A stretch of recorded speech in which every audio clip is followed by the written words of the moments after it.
Kapag ka nga mo naghugong na yung gamot, doon ka balik din lang ha.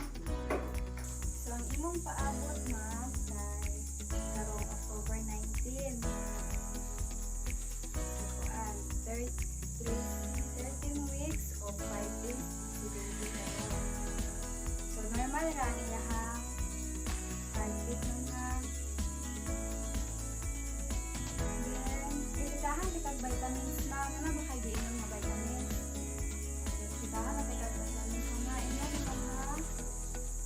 So, mahatag ko nimo og folic acid. Right.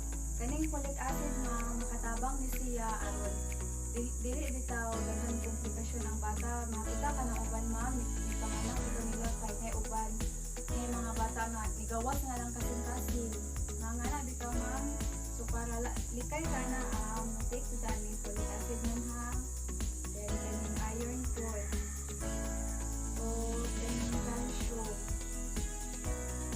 Sige no, makagatas mo gabi ma'am. Padayon lang naman ma'am. Then mo request ko lab ni mo ma'am. UA o kaning blood type.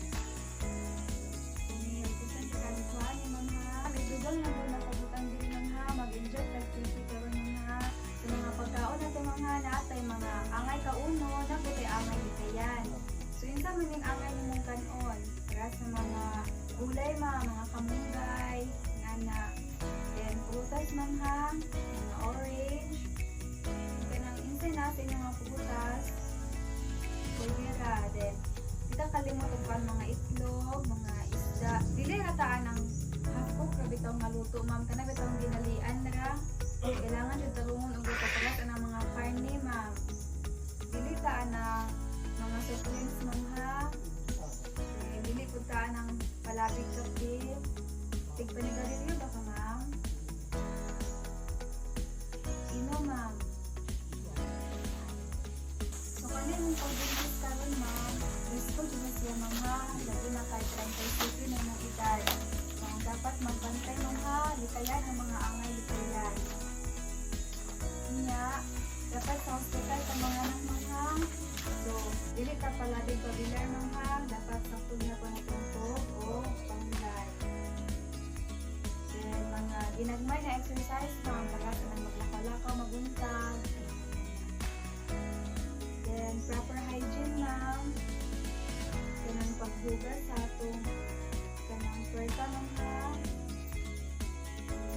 Then yung regular na pinata. So kay first maningin mo, mabalik ka karong May 20 ma'am ha.